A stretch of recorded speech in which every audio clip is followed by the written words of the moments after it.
Tuhan yang sungguh mengasihi kami dan kami sungguh kasihi. Ketika kami sadar melangkah untuk datang ke tempat ini, maka hanya satu tujuan yang ingin kami capai, yaitu untuk semakin dekat dengan Engkau ya Tuhan. Dan ketika kami semakin ingin dekat dengan Engkau, kami pun juga ingin semakin dalam mengenal Engkau melalui setiap firman dan perkataan-Mu. Untuk itu Tuhan, saat ini kami bersama-sama hendak mendengarkan sapaan firman Tuhan. Kiranya Roh Kudus Tuhan boleh memberikan kami hikmat untuk kami dapat boleh bersama-sama mendengarkan dan juga merenungkan firman Tuhan. Berbicaralah ya Tuhan, sebab kami siap mendengar. Demi Kristus yang hidup, kami telah berdoa. Amin. Baik, selamat pagi Bapak Ibu. Hari ini tema yang akan kita bersama-sama renungkan adalah gembala yang penuh kasih, yang didasarkan pada teks Mazmur pasal 23.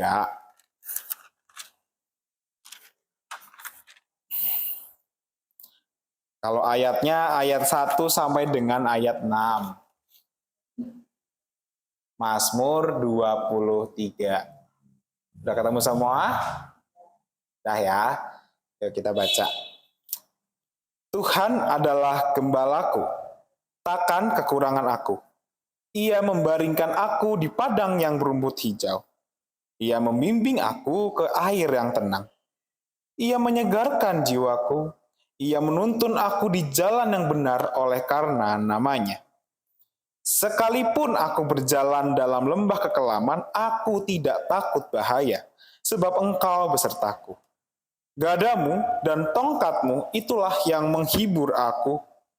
Engkau menyediakan hidangan bagiku di hadapan lawanku. Engkau mengurapi kepalaku dengan minyak, pialaku penuh melimpah. Kebajikan dan kemurahan belaka akan mengikuti aku seumur hidupku, dan aku akan diam dalam rumah Tuhan sepanjang masa. Demikianlah pembacaan firman Tuhan. Yang berbahagia ialah setiap kita yang boleh membaca dan merenungkan, bahkan melakukan dalam kehidupan kita sehari-hari. Haleluya. Baik, jadi teks kita Bapak Ibu ya, ini teks yang sangat umum, sangat familiar, sangat terkenal, apalagi sangat beken gitu ya. Karena hampir beberapa bagian di dalam liturgi, di dalam tata ibadah kita gitu ya, bahkan di dalam renungan-renungan ataupun khotbah-khotbah gitu ya, teks ini seringkali diangkat dan dibicarakan tentang gembala yang penuh kasih gitu ya. Di kidung ada nyanyiannya gitu ya, Tuhan adalah gembalaku, ataupun ada beberapa lagu lagi yang mengambil liriknya dari teks ini. Atau juga ada yang membawakannya dalam pembacaan-pembacaan yang puitis gitu. Atau juga sering kali teks ini dibawakan di dalam renungan-renungan gitu ya, dalam persekutuan-persekutuan. Jadi kita ketika membaca teks ini sudah tidak bingung lagi sebenarnya ya, apa yang menjadi pesan dari teks Mazmur 23. Nah, tapi ketika kita mencoba mengkulik lagi teks ini, ketika kita mencoba berpikir lagi tentang teks ini gitu ya, sebenarnya ada satu pertanyaan yang bisa kita ajukan. Oh, belum nyala. Oke. Nah, Mazmur 23 ya. Jadi sebenarnya ada satu pertanyaan yang bisa kita ajukan ketika kita membaca teks ini. Nah, kenapa harus domba? Apakah karena orang Kristen itu suka makan-makan gitu ya, makanya badannya kayak domba semua gitu ya, semok-semok gitu ya? Atau karena apa? Kenapa harus domba yang dipilih untuk menganalogikan atau menggambarkan posisi kita dan relasi kita dengan Allah? Seperti seorang gembala dan seorang domba. Kenapa harus domba? Ada yang tahu kenapa harus domba?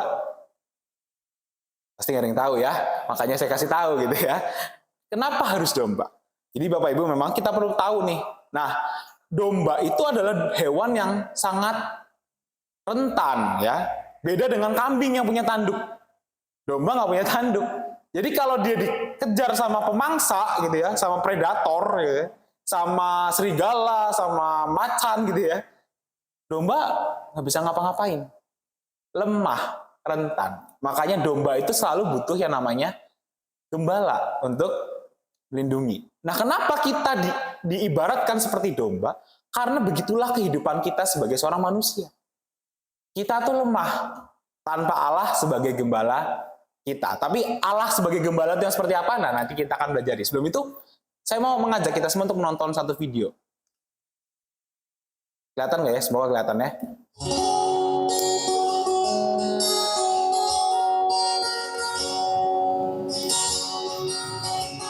Jadi dalam video ini ada beberapa orang yang mencoba untuk memanggil para domba-domba ini ya, Bapak Ibu. Coba dipanggil gitu dombanya. Ini orang pertama, ini orang kedua.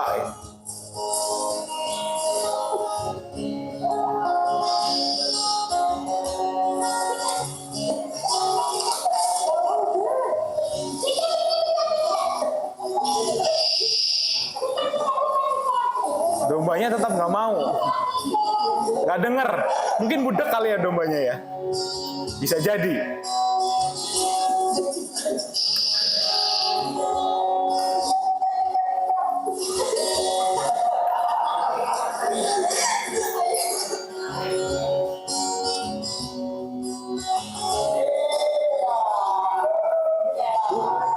Nah, ini penggembala yang asli ya.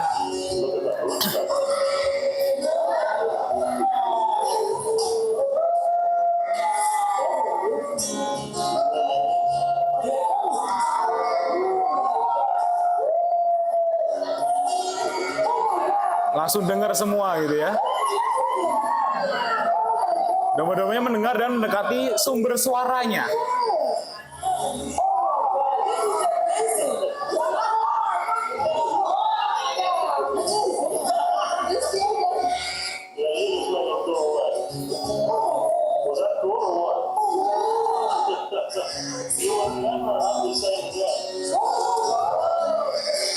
Nah, langsung diikutin ya. Oke, cukup. Nah, kira-kira apa yang menarik Bapak Ibu dari video itu?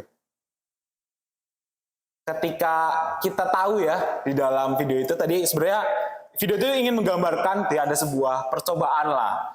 Ada beberapa orang yang mencoba untuk memanggil para domba-domba tadi. Mungkin suaranya nggak kedengeran karena ketutupan background ya. Saya juga kesel saudara waktu denger backsoundnya kenapa kenceng banget gitu. Nah, tetapi dalam percobaan itu tadi ada 3 orang ya, 3 tes objek yang mencoba untuk memanggil para domba-domba yang lagi makan.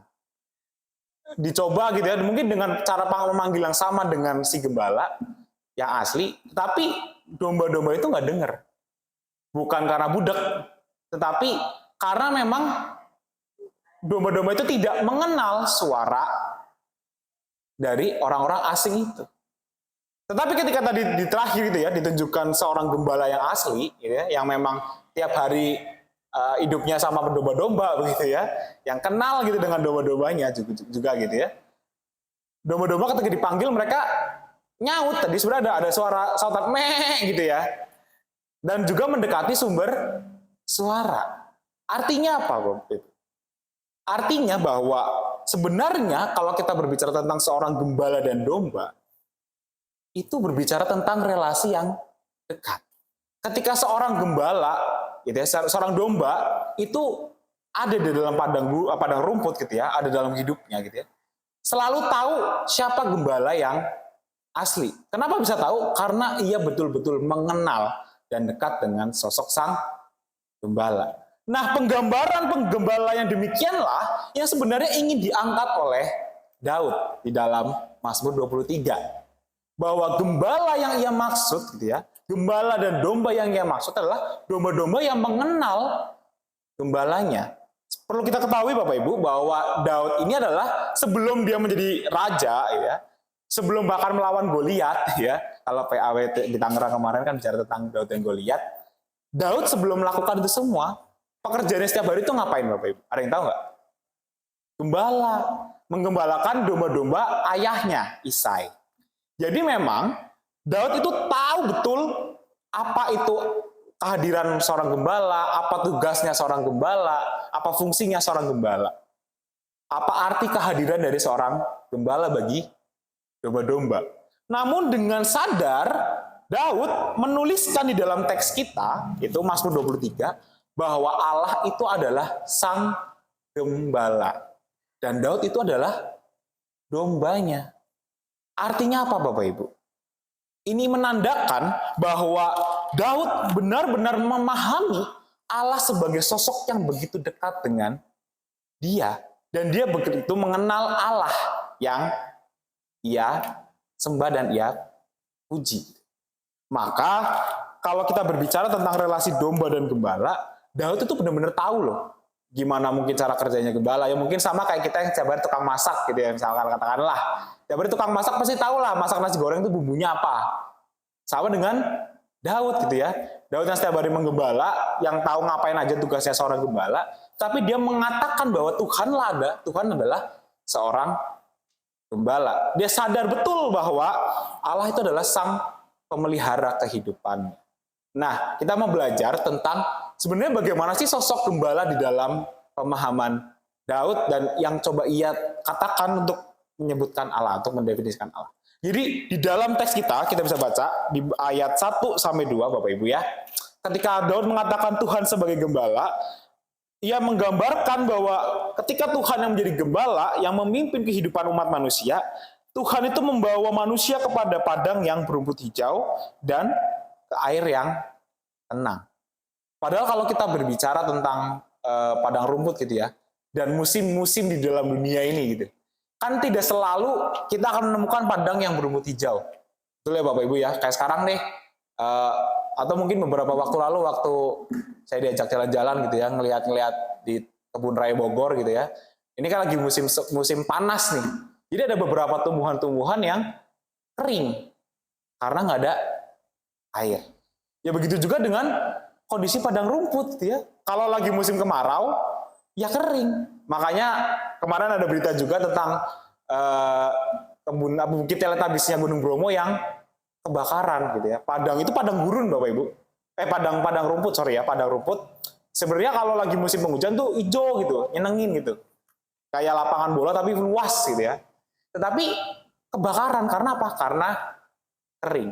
Nah, artinya apa ketika saya mengatakan begini? Bahwa walaupun ada berbagai musim kehidupan yang dialami gitu ya, ada berbagai kesulitan-kesulitan yang akan dijalani oleh seorang gembala, tetapi ketika Tuhan yang menjadi gembala kita, Dia akan selalu memberikan kita sesuatu yang lebih dari cukup. Tuhan yang akan memelihara kehidupan kita dengan begitu luar biasa. Bukan hanya memberikan kita yang apa adanya, tetapi memberikan kita yang lebih dari cukup. Cuma ya terkadang kitanya menjadi domba-domba yang budi ya, budek dikit. Karena tidak mendengarkan arahan dan juga pimpinan dari Tuhan. Maka ketika kita bicara tentang konsep gembala, Tuhan sebagai gembala kita perlu paham bahwa Dia adalah gembala yang bukan hanya memberikan kita kebutuhan kita, tetapi memberikan kita lebih dari cukup. Lalu yang berikutnya, ketika kita membaca ayat 3 dan 4 gitu ya, kita bisa melihat bahwa Ia menuntun aku di jalan yang benar oleh karena namanya. Sekalipun aku berjalan dalam lembah kekelaman, aku tidak takut bahaya sebab Engkau besertaku. Gadamu dan tongkatmu itulah yang menghibur aku. Artinya apa? Artinya bahwa selain daripada Dia memberikan kita apa yang lebih dari cukup, Tuhan itu juga memberikan kita rasa aman. Bapak Ibu, perlu saya ceritakan ya, bahwa di dalam konteks ini ketika Daud menuliskan tentang gembala ini, di Israel itu kalau menggembala, tantangannya tuh hamanya itu cuma satu, yaitu ketika ada serigala, ya, karena serigala memangsa para domba. Dan ketika ada serigala, dombanya ngapain? Ya cuma empek gitu ya, sambil lari ke gembalanya, nggak bisa melawan. Maka ketika Daud menuliskan bahwa gadamu dan tongkatmu itulah yang menghibur aku, itu artinya apa? Bahwa ketika Tuhan menjadi gembala kita, ketika ada berbagai ancaman dalam kehidupan kita, ada berbagai pergumulan yang mungkin kita merasa terancam dan tidak aman, tidak nyaman di dunia ini gitu ya. Kita perlu tahu ketika kita percaya Tuhan sebagai gembala kita, bahwa Ia akan memberikan rasa aman. Pimpinan Tuhan itu akan membawa kita kepada jalan yang benar. Jadi ketika kita percaya bahwa Tuhan adalah gembala kita tahu pertama bahwa Dia adalah orang yang akan memberikan kita apa yang lebih dari cukup. Lalu yang kedua adalah Dia adalah sosok gembala yang akan selalu memberikan kita rasa aman dan tenang. Karena perlindungan Tuhan itu begitu luar biasa bagi para domba-dombanya. Lalu yang menarik dari teks ini adalah bukan hanya konteks atau konsep tentang seorang gembala, tetapi Daud juga mengatakan tentang konsep seorang yang menyambut tamu ya. Tuhan sebagai seorang tuan rumah. Nah ini kenapa saya ambil gambar ini ya, karena saya taunya tuan rumahnya gini kalau di Jawa gitu ya. Jadi kalau ada orang datang tuh disuguhnya banyak gitu ya. Kadang-kadang nggak ada juga diada-adain gitu ya untuk beli gorengan apa segala macam. Nah, sama dengan teks kita baca ya di ayat 5. Engkau menyediakan hidangan bagiku di hadapan lawanku. Engkau mengurapi kepalaku dengan minyak, pialaku penuh melimpah. Ada dua hal yang digambarkan Daud ketika ia menggambarkan Tuhan sebagai tuan rumah. Yang pertama adalah bahwa Tuhan ketika menjadi seorang tuan rumah, gitu Daud menggambarkan Tuhan sebagai seorang tuan rumah, ia mengatakan bahwa ia menyediakan hidangan bagiku di hadapan lawanku. Artinya apa? Ketika Daud nih ya, mungkin mendeposisikan diri sebagai seorang tamu yang datang ke rumah seseorang gitu ya. Dia merasa bahwa ketika ia datang ke rumah Tuhan, ia tuh merasa damai sejahtera. Bahkan Tuhan menyambut dia dengan penuh cinta kasih. Nah, pertanyaannya adalah yang mungkin bisa kita renungkan, apakah ketika kita juga datang ke rumah Tuhan saat ini, kita juga punya perasaan yang demikian?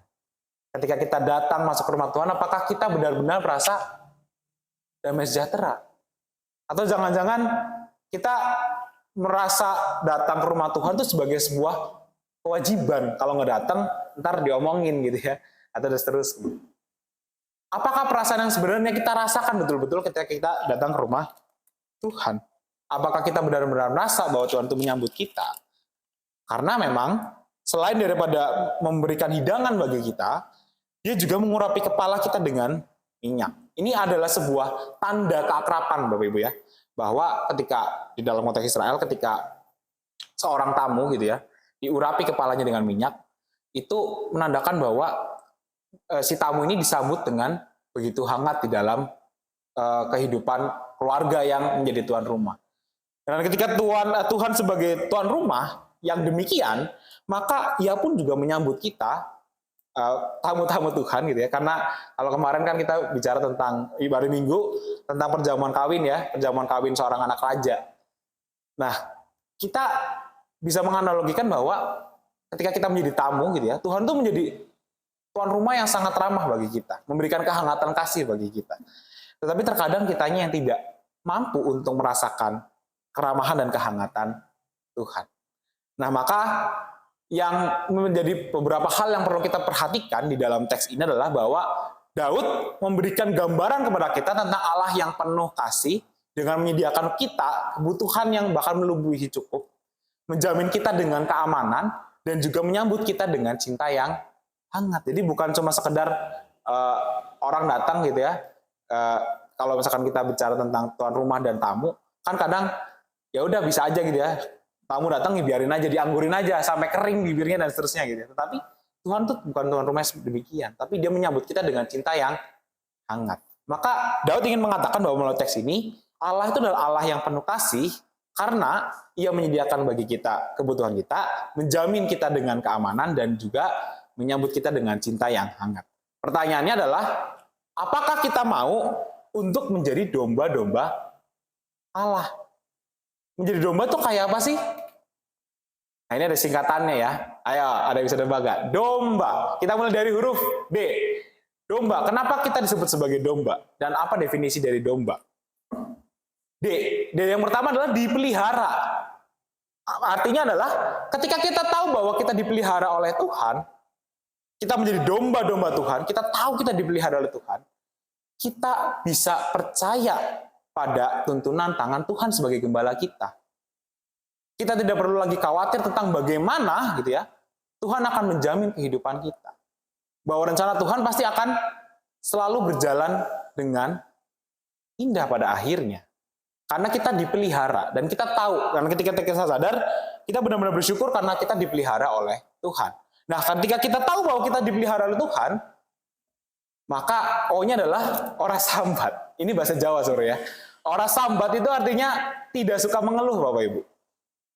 Karena kita tahu ya bahwa kehidupan itu penuh dengan banyak pergumulan. Jadi kadang hidup kita isinya cuma ngeluh aja ya. Ya entah ngeluh tentang suami, tentang anak, tentang cucu, tentang ekonomi, tentang apa segala macam, banyak yang kita keluhkan. Tapi kita perlu ingat bahwa ketika kita dipelihara oleh Tuhan, kita menjadi domba-domba yang tidak suka mengeluh, ora sambat. Karena dan ketika kita tahu bahwa kita dipelihara, kita menjadi orang-orang yang tidak suka mengeluh. Mengeluh boleh, tetapi kalau terus-terusan mengeluh, ya hidup kita penuh dengan keluhan, bukannya dengan pengharapan. Nah, maka ketika kita tahu bahwa hidup kita akan dipelihara oleh Tuhan, dan kita tidak akan mengeluh, gitu ya, tidak suka mengeluh, maka yang berikutnya adalah kita manut. Manut itu artinya penurut. Ini bahasa Jawa juga ya. Maaf ya Bapak Ibu ya, karena saya orang Jawa, nggak tahu istilah lainnya. Manut, penurut. Kita menuruti apa yang menjadi pimpinan dan rencana Tuhan dalam kehidupan kita, bukannya dengan membangkang. Karena mau bagaimanapun ya, kadang-kadang kita tahu ketika Tuhan udah punya rencana untuk kita, Tuhan udah punya menyiapkan segala sesuatunya untuk kita tuh sulit untuk bisa kabur. Karena pasti Tuhan punya berbagai macam cara untuk mengembalikan kita kepada rencana awal Tuhan. Sama seperti konteks manusia yang berdosa gitu ya.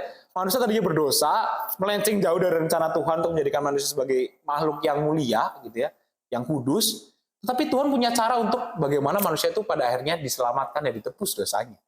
Maka kita juga percaya ketika Tuhan punya rencana dalam kehidupan kita perlu untuk manut, untuk mengikuti apa yang menjadi rencana dan kehendak Tuhan. Sehingga kita bisa menjadi domba-domba yang bersih. Kan banyak ya istilah ya, seputih bulu domba. Ya. Artinya putih itu kan, kita menganalogikan bahwa putih itu kan bersih, suci, kudus. Maka demikianlah kita juga menjadi anak-anak Tuhan, menjadi domba-domba Tuhan yang bersih dengan setiap perilaku dan juga tutur kata dan pikiran kita. Lalu yang terakhir adalah aduhai. Kenapa aduhai? Karena ketika kita tahu bagaimana pemeliharaan Tuhan dalam kehidupan kita mengikuti berbagai rencananya, kita menjadi paham bahwa hidup ini bukan harus dipenuhi dengan keluhan, tapi dengan pengharapan. Kita menjadi orang-orang yang dikuduskan, menjadi orang-orang yang suci gitu ya. Kita akan mengatakan aduhai. Artinya kita akan kagum tentang bagaimana Tuhan begitu luar biasa di dalam kehidupan kita. Maka pertanyaan sekarang, maukah kita menjadi domba-domba Tuhan? Maukah kita berjalan di dalam pimpinan tangan Tuhan, Sang Gembala yang penuh kasih? Kiranya Tuhan memberkati kita. Saat teduh bagi kita.